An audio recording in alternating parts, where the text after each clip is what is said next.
Hello students, I am Randhir Kumar, Maths faculty of Dexterous Academy, Hazaribagh.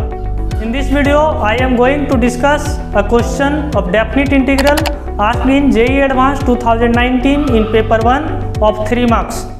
Question हमारा definite integral से है I is equal to 2/π integration करना है x के respect में, lower limit -π/4 upper limit π/4 1 plus e का power sine x into 2 minus cos 2x का।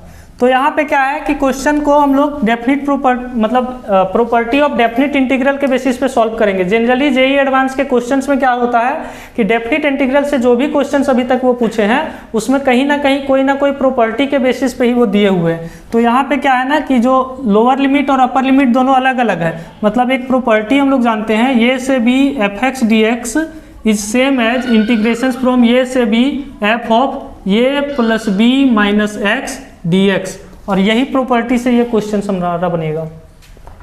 तो क्वेश्चन है I is equal to 2/π minus π/4 से π/4 dx divided by 1 plus e का power sine x into 2 minus cos 2x। इसको equation 1 हम लोग मान लेते हैं। और अब हम लोग क्या करेंगे कि ये वाला प्रॉपर्टी को यूज करेंगे। ये प्रॉपर्टी यूज करेंगे तो क्या होगा 2/π माइनस π/4 से π/4। जब ये प्लस बी करेंगे तो क्या होगा माइनस π/4 प्लस π/4, मतलब ये वैल्यू हो गया 0।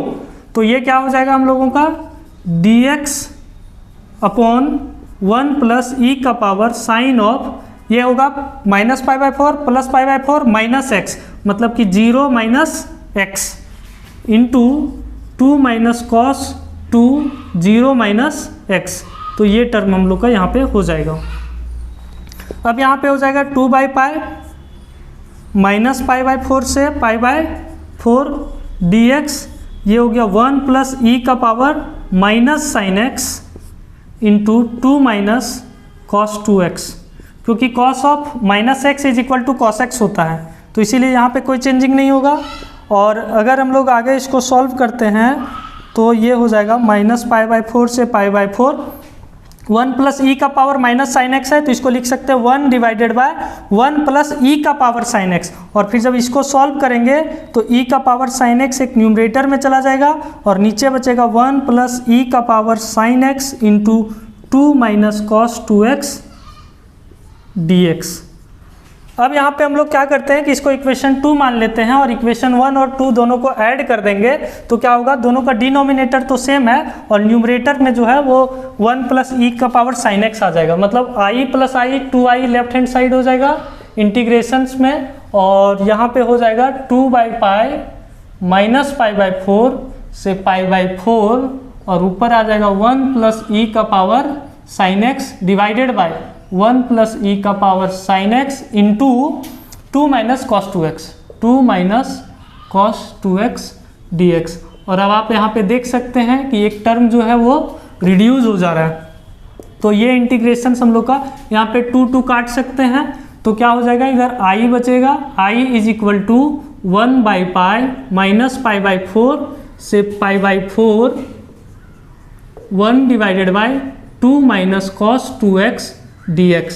और फिर से यहाँ पे आपको एक फॉर्मूला दिखना चाहिए, क्योंकि 1 माइनस कॉस 2x इसको लिख सकते हैं और 1 माइनस कॉस 2x और 1 प्लस कॉस 2x ये दोनों का फॉर्मूला होता है और इसका बहुत ज़्यादा यूज भी हम लोग करते हैं ट्रिगोनोमेट्री में भी और इंटीग्रेशन में भी।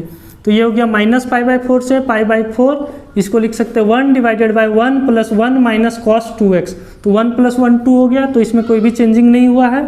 और अब यहाँ पे ये हो जाएगा इंटीग्रेशन माइनस π/4 से π/4 1 डिवाइडेड बाय 1 को एज इट इज छोड़ दीजिए, 1 माइनस कॉस 2x के जगह पे लिख सकते हैं 2 साइन स्क्वायर एक्स dx। अब यहाँ पे हम लोग देख सकते हैं इंटीग्रेशन जो हमारा यहाँ पे था e का पावर साइन एक्स और कॉस 2x के टर्म में, वो अब हमारा सिर्फ साइन स्क्वायर एक्स के टर्म में आ गया। तो जहाँ पे भी अब हम लोग यहाँ पे साइन एक्स का टर्म देखते हैं, कॉस एक्स का टर्म देखते हैं, तो हम लोग उसको tan x के रिस्पेक्ट में कर देते हैं।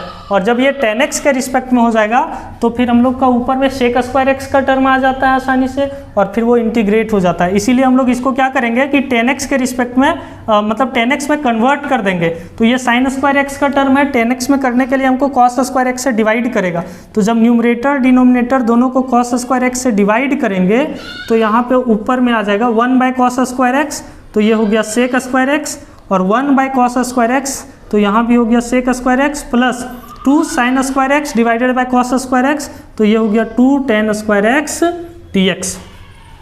नीचे पे दोनों का टर्म है, सेक स्क्वायर एक्स का भी टेन स्क्वायर एक्स का भी, तो अभी यहाँ पे हम टी नहीं मान सकते, इसीलिए क्या करते हैं कि सेक स्क्वायर एक्स को टेन स्क्वायर एक्स में कन्वर्ट कर देते हैं।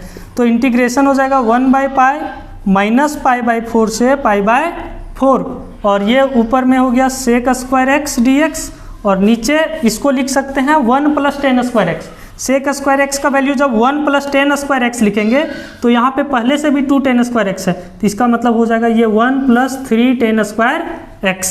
अब हम लोग यहाँ पे क्या करेंगे कि टेन एक्स को अगर टी मानते हैं तो न्यूमरेटर में sec square x d x का टर्म है, और वो आसानी से हम लोग का रिड्यूस हो जाएगा। थोड़ा सा हम लोग को इधर मिटाना पड़ेगा, तो यहाँ हम लोग टेन एक्स को अब टी मान लेते हैं। ये क्वेश्चन का पार्ट है, टेन एक्स को टी मान लेंगे तो क्या होगा, sec square x d x is equal to d T.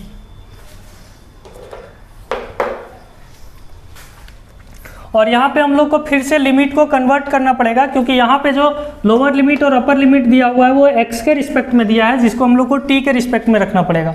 तो जब x का वैल्यू माइनस पाई बाई 4 था तो t का वैल्यू कितना हो जाएगा, tan of minus pi by 4, और tan of minus pi by 4 is equal to -1। उसी तरह x का वैल्यू जब पाई बाई 4 रहेगा तो t का वैल्यू 1 आ जाएगा, क्योंकि 10 पाई बाई 4 का वैल्यू कितना हो जाएगा, 1 हो जाएगा। तो अब हम लोग का इंटीग्रेशन जो है वो हो जाएगा 1 by pi lower limit -1 upper limit 1, sec square d x है उसके जगह पे हम लोग डी टी लिख सकते हैं, divided by 1 plus 3t square. तो इसको हम लोग ऐसे लिख सकते हैं 1 बाई पाई -1 से 1 D T divided by 1 plus √3t का होल स्क्वायर। और ये आपको डायरेक्ट इसका पता है कि ये इंटीग्रेशन किसका फॉर्म का है, dx divided by 1 plus x square, और इसका होता है tan इनवर्स x। तो इसका इंटीग्रेशन जो है वो क्या हो जाएगा, इसका इंटीग्रेशन हो जाएगा 1 बाई पाई tan इनवर्स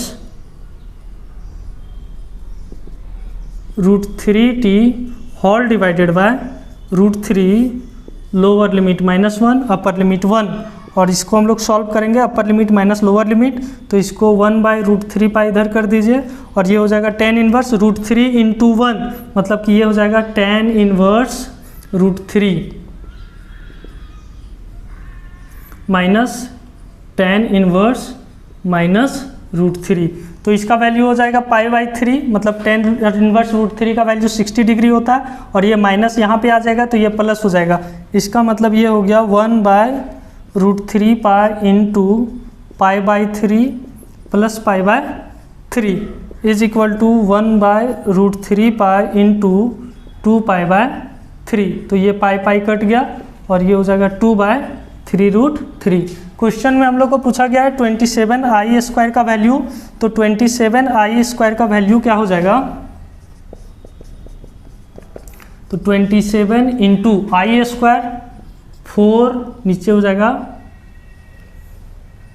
27, और ये हम लोग का 27 कट जाएगा तो इसका वैल्यू आ जाएगा 4। तो इस प्रकार से हम लोग देख सकते हैं कि जेईई एडवांस के क्वेश्चंस में जो पेपर 1 में भी एक क्वेश्चन पूछे गए हैं और एक पेपर 2 में भी क्वेश्चन पूछे गए हैं, और दोनों के दोनों एक ही प्रॉपर्टी पे बेस्ड क्वेश्चन थे।